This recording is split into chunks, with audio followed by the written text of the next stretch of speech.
Welcome to the Table Podcast, where we discuss issues of God and culture, brought to you by Dallas Theological Seminary.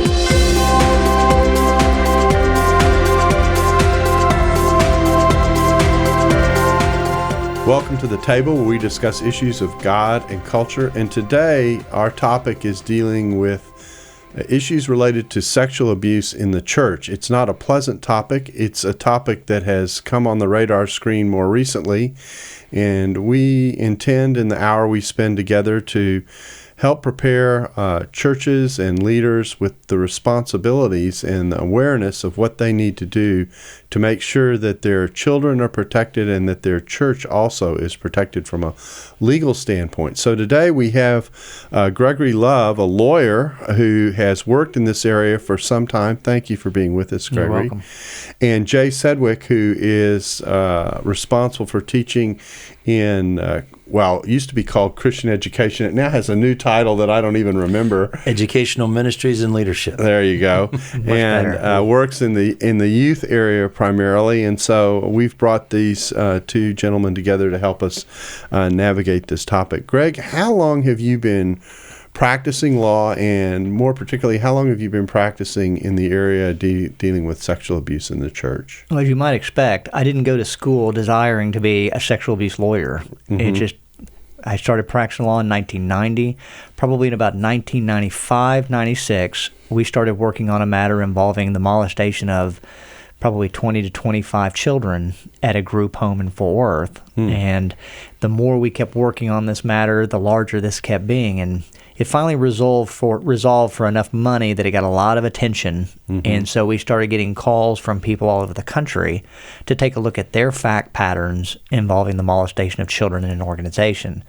This corresponded with the Catholic Church starting its adventure into child sexual abuse litigation, which actually started here in Dallas with the Rudy Koss case.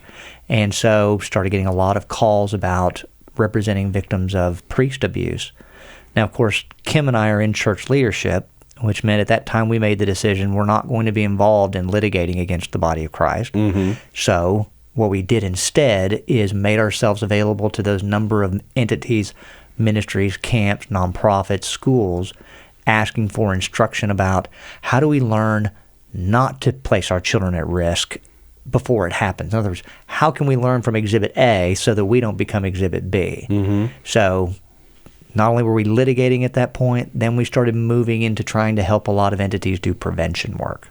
And I take it that this was like it sounds like they almost stumbled upon it because you took a particular case and then you realized this is a much bigger need than people even realize. And it has exploded more recently. Is that not the case? Yeah, it seems like stumbling at the time. Mm-hmm. As I look back, I can see a whole lot more of God's hand in it, mm-hmm. in preparing me to do large-scale litigation, mm-hmm. then preparing us on the understanding standards of care and the litigation part. Mm-hmm. But then Kim and I are also in church leadership, and as Jay knows, I'm in my 19th year of student ministry mm-hmm. at Christ Chapel Bible Church. Mm-hmm. And so with each of those pieces of who I am, shaped us into being somebody that could communicate specifically with the church. Mm-hmm. So I'm not a social worker. I'm not somebody that I feel like just has good ideas mm-hmm. because I love children. I mean, we're on that edge that I'm going to show you mm-hmm. not only what you should be doing, but I'm going to show you what it's going to look like when this train wrecks. Mm-hmm. And so from those viewpoints and also just being able to speak the language of the Christian church just put us in a unique place to speak truth into the places where it's just not being heard. Well, this is interesting because I went to seminary in the 70s, from 75 to 79, and I can honestly say I don't ever remember a single class dealing with this when I was in seminary, even though I was training to lead the church. The idea of this kind of protection or thinking through this kind of protection as a church leader never came up. These kinds of issues impacting the church really, for me, came through an elder role that I had at the church when we started to get the issue of, do we do background checks on people working with our children, that kind of thing, along with other issues, not sexual abuse, in which the church was potentially vulnerable for legal action. And now all of a sudden, I have nothing on my seminary training to rely on. We're trying to adjust kind of as we're hearing things. And fortunately, in many cases, most churches have someone in the leadership who has some law or legal background who can at least direct and begin to direct you to someone who can give it some attention and has some expertise. Jay, has the situation changed very much for the teaching of this area since when I was in seminary? That's a great question. There are a couple of places where, rather than just taking credit for it personally, but I have introduced some training in this area. I've invited Greg to come. He's guest lectured for me in our legal and financial issues class. Now, it is an elective on campus, so it's not a required course in any program. So on a yearly basis in the spring semester, we usually have 10 to 15 students that take the class. But that's a very small number of students that get exposed to Greg and the kind of training that Greg provides. The only other place that I'm aware of that we're doing anything is in our CE 101 class, which is our basic course that every student on campus is required to take. And I guest lecture in all of the sections, and I cover this particular topic, but just for one session. So they get one shot for about 75 minutes. But every student at least gets that little bit of awareness. But in terms of adequate training, we're not doing what we need to be doing. It's interesting. The reason we're having the podcast is Greg came to do a chapel earlier in the fall, packed out room.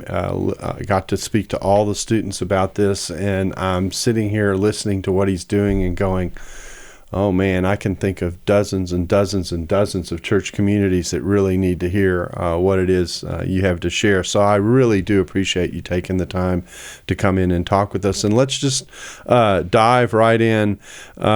You sent me earlier today, as we were preparing for this, an outline of a case that I take to be kind of a sample of the mess a church can get into.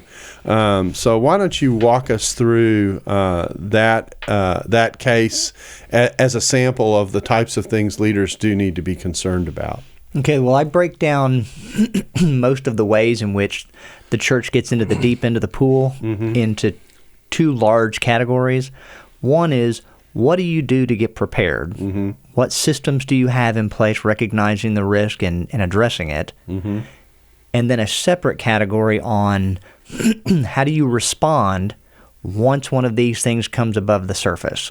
Okay, you can get into some serious difficulties on both sides of that, and usually if you're in error on the first part of it, generally the errors are going to just, they're going to just roll on the second set. The point is, this can really happen, and a church can be put in an extremely vulnerable position if they haven't adequately prepared themselves for the possibility of this taking place. That's right, and most churches aren't. Yeah, that's the assumption I'm operating with as well. Let's start off by showing what can happen to a church, and then we'll talk about the ways to remedy it. You have sent me this case involving a church in Colorado. That's all I'll say about it. Let's go through the rough outlines of what happened and how the church got itself into deep water. Okay, in this particular situation, we have a youth pastor that is alleged to have engaged in inappropriate physical behavior with a 15-year-old girl, and it went on for a long period of time. Okay. And there was also behaviors that if somebody understands the grooming process of a sexual abuser, you can really read between the lines on some of the things that are being reported, that it really seems to me that this person was grooming this girl for inappropriate sexual behavior and did engage in some of that behavior. Ultimately, that girl left the congregation, confided with some other people in another church about what her experience has been, because in our climate today, people are more comfortable sharing than they have been in the past, especially a female. Okay. They encouraged her to go back to the leadership of the first church and share with them what had happened because that person was still on staff. I see. The offending youth pastor. The church received that information And see, that's, in my opinion, you're standing at a crossroad at that point. And there's a number of different things that should happen at that point. Sharing the information with the authorities if it fits within what the authorities want to be reported. Notifying your insurance carrier. Notifying other potentially impacted individuals. I mean, you just have some due diligence of what is necessary at that point. Okay. The first thing I mentioned was your reporting responsibilities. Now, every state in the country is going to have law in place that makes some people mandatory reporters of sexual abuse, physical abuse, or neglect. And then some people are, we'd like for you to report. In Colorado, their code section makes clergy mandatory reporters. You know, they carve out a clergy privilege, but it makes it very narrow. So in this situation, they received the information from the girl who was then 23, and she was no longer in harm's way. And they, I think, even sought legal advice, not necessarily good advice. Yeah. And they decided not to report that information to law enforcement. And they actually went through a process of an internal investigation to determine, did this person actually do this, you know, and is there any other victims, et cetera, et cetera. That young lady ultimately told the authorities 4 or 5 months later, and there's also civil litigation that began. But ultimately, when the authorities learned that she had notified church leadership 6 months earlier, and nobody from the church contacted the authorities, they went and actually not just came and said, we're disappointed with you. They arrested 2 elders and 3 pastors at that church in connection with the failure to report, if you're a mandatory reporter, which is a Class B misdemeanor or some level of misdemeanor offense. And that just is going to unfold poorly.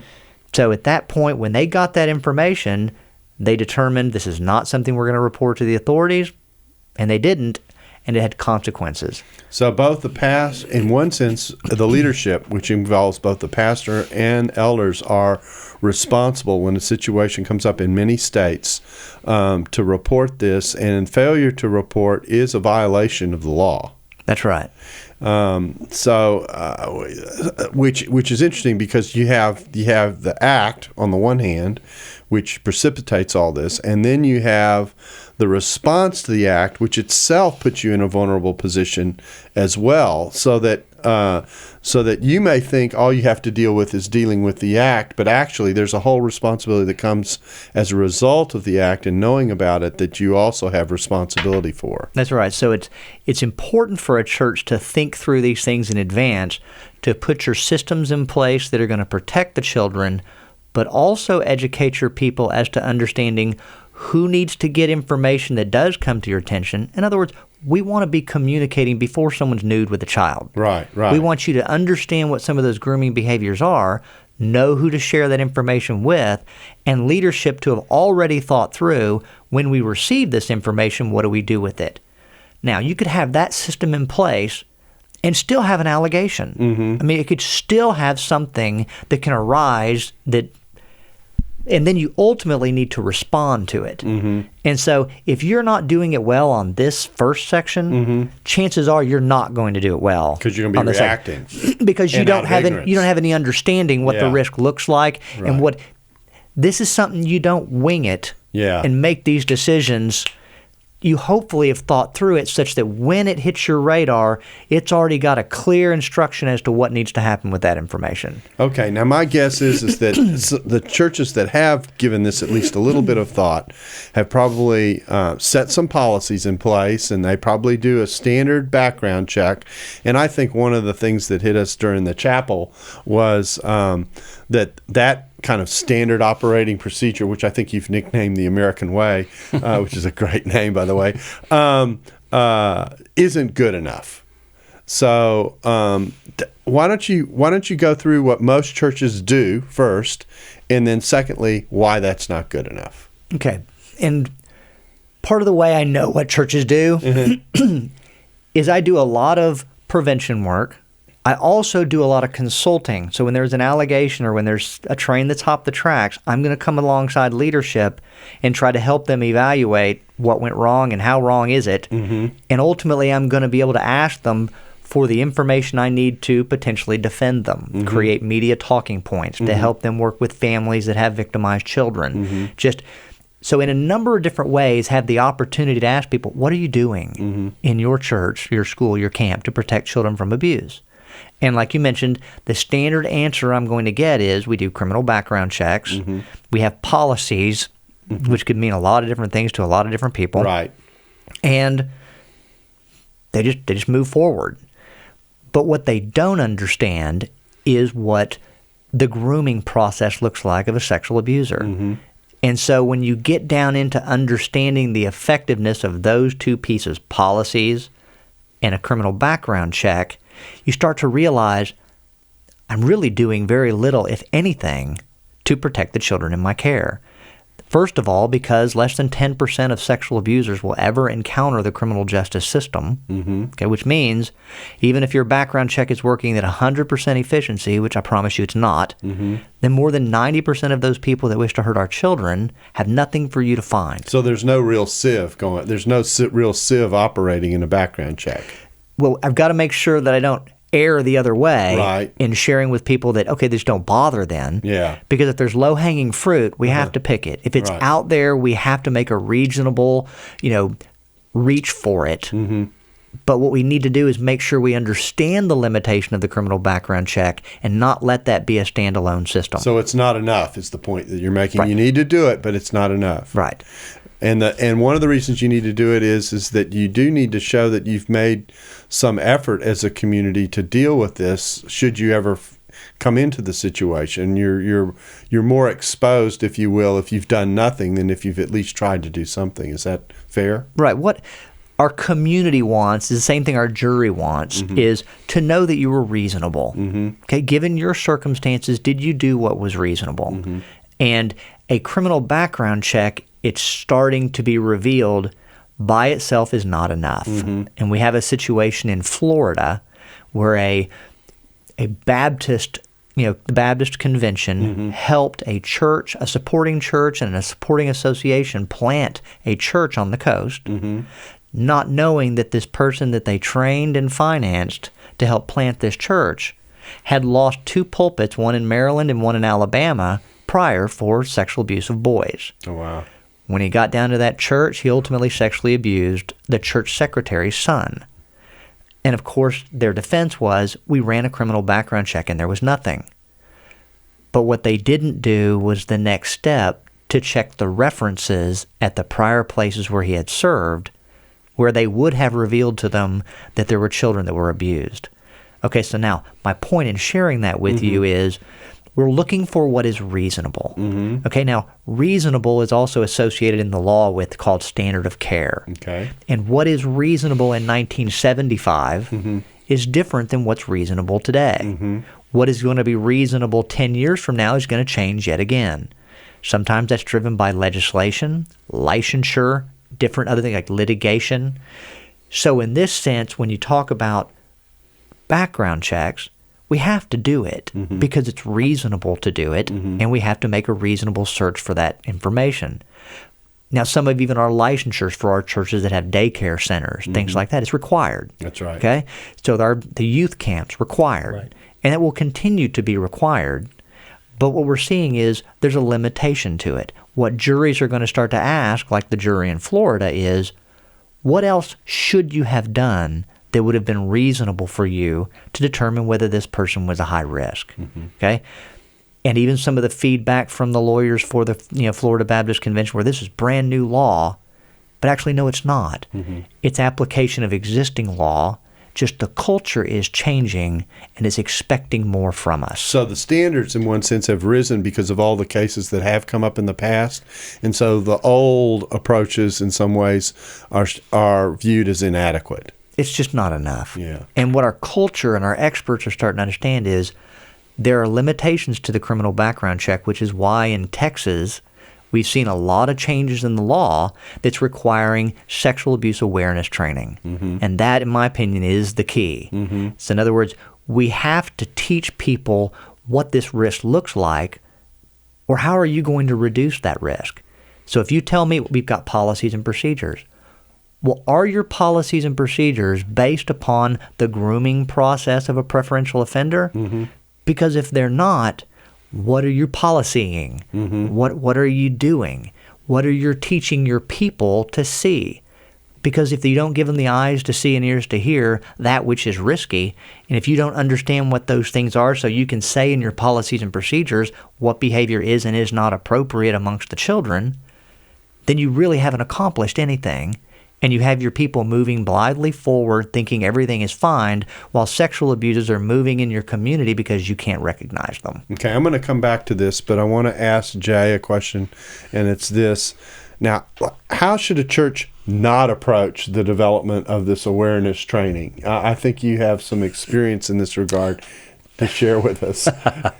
Well, I'm familiar with a church that was taking their leadership to a camp for their children, and the children's minister took the leadership through the training process. And this was required by law. It's required by law in the state of Texas. Yeah. If you're going to be an adult leader at even a teenager who's a leader at that particular camp, at any camp in the state of Texas, you are required by law to go through sexual abuse and that's awareness unusual training. in the country. That there are probably lots of states that have those laws. There are states that are evaluating what Texas is doing for similar implementation, but right now Texas is first. Interesting. Yeah. Okay. And I felt like it was very inadequate because the children's minister would basically coach the leadership through the test and hint at the answers to the questions as we went through it as a group. And so it was really not effective at all. There was nothing, no material was really read or studied. It was simply something that was perfunctory that had to be done to check off a list so that people could go to the camp. And so the worst thing that you can do is to have one of these awareness programs and simply go through it to be able to say, oh, I checked it off on the list. And particularly if you give that attitude off as you're doing it, I mean, it's even worse. And I would take it that if that were discovered in a court case, that would put you in a very vulnerable and terrible position, correct? Well, it would put you in a vulnerable position, yes, but in a court case, as a plaintiff's lawyer, one of my jobs is to make a jury angry. Okay, I'm going to represent a victim of abuse, and I'm going to try to demonstrate that here's what the standards of care were, here's where you were operating. And if a jury, in seeing the totality of those circumstances, sees an entity that's either ignoring what's reasonable or making light of it, dealing with it as if it's perfunctory, or if it's just we just need to touch this base and with frivolity, I know that what work I do, I can make a jury angry, and that translates into destroying missions. Yeah, so this is serious business that we're talking about. Let's turn to the awareness programs. What's out there if a church were to come to you and just say on a consulting basis, recommendation basis, what should we do? What's reasonable for us to do, given that that's the standard that you've talked about? What kinds of things would you say to them they need to be doing? Well, I'm going to tell them that anybody who's delivering services to children, churches included, need to understand there's risk. You just need to understand there are people out there, and it makes no sense to me, that though they may have an age-appropriate adult willing to have sex with them, they prefer a child as a sexual partner. That just makes no sense to me. But with that understanding, you need to put in place a system that's going to protect children from that risk. And it can't be just a one-piece system like a criminal background check. It needs to be multiple things that work together to create a reasonable environment that's safe for a child. And in my opinion, that includes 5 things. Your foundation is your sexual abuse awareness training. It informs and provides support for every other piece in this system. So your sexual abuse awareness training is first. And that is the goal of that is to make all the people who work with children, I take it, aware of the circumstances that could be turning in that direction. Is that one of the primary goals of it? Is to sensitize people as to what might be going on? Yeah, it's got sensitizing for a number of different reasons. For example, leadership is going to be the group that's responsible for creating policies and procedures. Right. They need to understand the behavior. See, there's no visual profile for the preferential sexual offender. You must recognize that risk behaviorally, not visually, not the stranger danger, not the trench coat and the beanie babies. Yeah. So it's teaching people, what are those behaviors? What does that risk look like, so that leadership can reasonably create the policies that would be necessary to have in place to protect the children that fit your particular mission.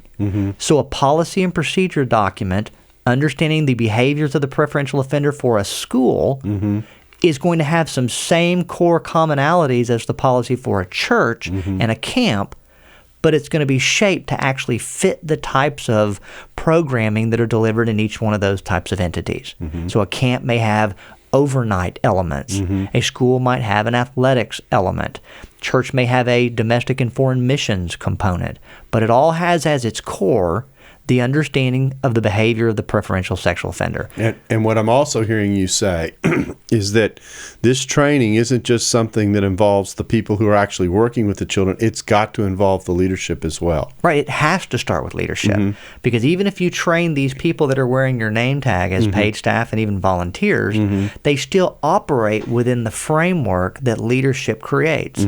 So leadership has the added responsibility of having this information such that they can create the grid in which everybody operates in safely and reasonably. And so that's the sensitization of the people that wear your name tag, that you want them to have the information so that when you give people policies and procedures, they can read these and understand exactly why each one of these things in here, of the things that I do or don't do, are in place. And that way you don't have those group of people that are resisting change or new rules. You have people, once they understand what this risk looks like, and arguably if you have a kid in the program, I want to know what's going to keep my kids safe. Yeah, virtually every mother will want to be sure that their child is safe, not to mention the father. Yeah, Okay, exactly. But so the awareness training equips leadership to put policies in place. Then it equips your people that are actually going to be the hands and feet of your delivery of services to operate within a child-safe environment. And so it's got multiple purposes, but if you don't have that information, you can't do either one of these. So one mistake that a church can make is, we'll put in a training awareness program, but the people that we're going to train and have be aware are just the people who are working with the kids. That's a mistake. That is a mistake, but that's where I would start. I mean, because for most of my people, what I would tell them, if they wear your name tag, then we need to provide this training. In fact, we need to require it. Okay, so there's training that's involved with leadership. There's also training that involves the people who are actually with the children. So there really are two levels that we're talking about here. Is there another grouping, or are those the two groups that you're primarily working with, your leadership and the people who are actually with the children? I mean, I'm assuming leadership involves your elders and your staff as a whole. That there should be no exclusions in who gets this training at the leadership level. That's my lawyer answer. Okay. And then there's my this is a good idea answer. Okay. So that's what I would consider reasonable. And then what I'd also share with my people, like many of my organizations, like I'm leaving for Bob Jones University this evening, because they've made the decision they want to provide this training live from me and my wife, my law partner, for every one of their faculty members and students. Okay, not seminary. I mean, all of their undergraduate and postgraduate students. Why? Because they see themselves as an organization that's going to reach out into their community. Right. And if you're going to be associated with us, we don't just want to be sure to protect ourselves from liability. We just think that you're going to be moving into a broken environment that could place you at risk. We just want you to have some wisdom. So that entity, I don't think it's standard of care that they'd be required to do that, but I think it's a great idea, and they do too. For some of my churches, they've decided, well, why do we want to limit this to just the people that wear our name tag? Can we also provide this to our parents? Now, I'm thinking about a delivery, whether it's live or online. It's like, I agree with you. This is an opportunity for a church or a camp or a school just to say, people, we don't want there to be any mystery here. We want to really turn on the light, and we want you to invite parents into what we're sharing with our staff. We want you to know what our policies and procedures are. We want you to partner with us, and if you see anything that we need to know about, we want you as a part of our church body to participate in that with us.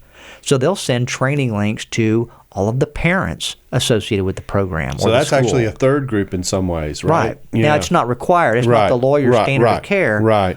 But you can, when you understand some of the statistics, 1 in 5 Americans has been sexually victimized before he or she was 18 years old. Okay? 1 out of 5. Which means, in my opinion, that everybody that's a part of your program that's an adult has either been victimized, is married to somebody who's been victimized, or as somebody close to them that's been victimized. So you generally don't have a group that's receiving this that's apathetic or hostile. Because we're not talking about it, I just want my people to assume this is information that somebody that's either been impacted by this personally or very close to them would feel like this is valuable. And I respect that entity giving it to me and raising the bar because they recognize this risk.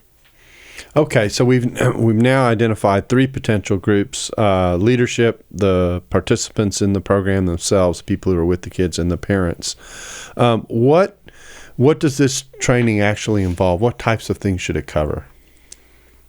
What it covers as it relates to being compliant with Texas law, and I didn't have a hand in creating the legislation in Texas, and when it came out in 2006, it didn't come with a lot of announcement and fanfare, but when we got this, it's like, this is really well done. And for example, to be compliant with to be a state-approved training in the state of Texas, it requires like 8 particular topics, and some of those topics are, for example, what is the grooming process? What are common grooming behaviors? What are the characteristics of an abuser? What are some of the signs in a child that this child may have been victimized? What are the short-term impacts and what are the long-term impacts? What are the significance, of the requirements to report, not just to supervisors, but to law enforcement? So, but the core of any sexual abuse awareness training has to be, what is the grooming process and what are common grooming behaviors? Now, you mentioned the state of Texas, and you also have suggested in some areas Texas has taken the lead in these kinds of laws.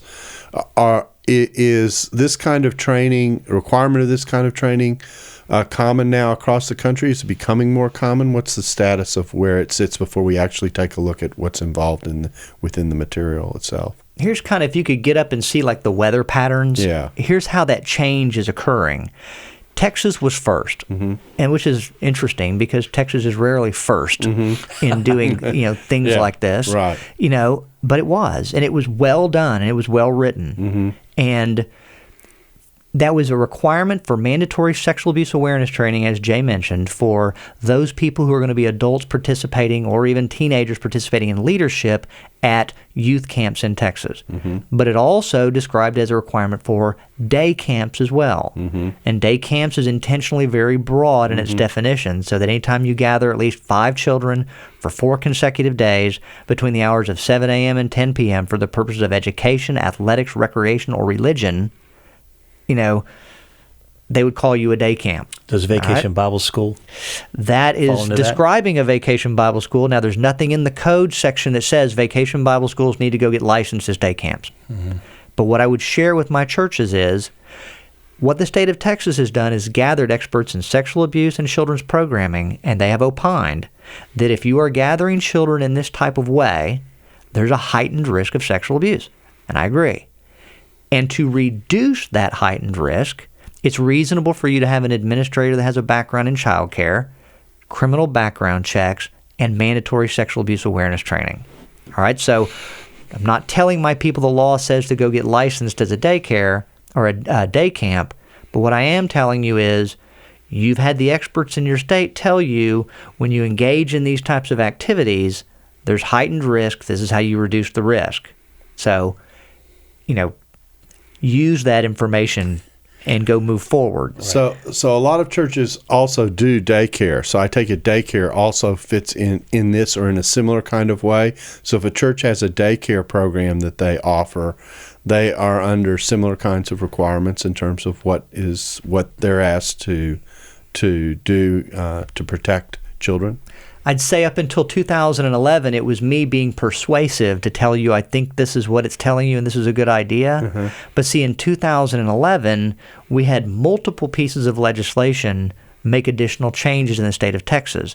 So now there's a requirement of a sexual abuse awareness training by virtue of 2 pieces of legislation for daycare centers specifically, child placing agencies, public schools, charter schools, and colleges and universities that deliver minors programs on campus. So they tried to hook gymnastics gyms as a daycare center, but that didn't work. So, and I think it's coming. So the only large unregulated areas in the state of Texas that you can work with youth and not have a required sexual abuse awareness training is youth sports, gymnastics, and youth ministry. Interesting. And I think those are coming. Okay, now there's the end of Sister Cleo on Texas. But you see what has happened is, take the Boy Scouts of America. They have scout troops in Texas. There's now a mandatory requirement for this sexual abuse awareness training if you're engaged in this behavior in Texas. What they understand is it's kind of silly to say, well, we're going to protect our Texas children, but our children in Kansas, nah. So what they've decided is, okay, well, that's a change in the watermark. We're going to change it across the country. Now, they've endured a lot of litigation as well, so they've got zero margin for error and should be taking note for anything that they need to be doing, which is reasonable. Catholic Church, same thing. They raised the fences nationally and not just in Texas. So what's happening is some organizations are ahead of where the laws are in certain states because they recognize the risks that they are operating under. Because the message doesn't just come from the legislatures. The message is also coming from insurance companies. So, like, nobody passed a law that outlawed 15-seater vans. But you see, the people that were paying for that risk decided, we're through paying for that risk. And so insurance companies started excluding coverage for particular types of vehicles or vehicles that didn't have drivers taking a particular training. So what we're seeing now more is insurance companies requiring the mandatory sexual abuse awareness training and certain policy provisions and levels of criminal background check before they'll renew coverage because they are your professional risk management voice. So whether it's coming through insurance companies, the legislature, licensing bodies, or just organizations that have a national presence like the Council for the Boy Scouts of America or the YMCAs, making a national decision, this is what we're going to do. So you can see that as that culture changes and the watermark is coming up, the church really doesn't have that voice. And so you shouldn't go into this with the view that says, what's the least we can do? You really are wise to think through what makes sense to do. What's the, in some cases, even what's the best you can do to make sure that you've adequately taken care of this. Join us next week for part 2 of the Table Podcast. Dallas Theological Seminary. Teach truth, love well.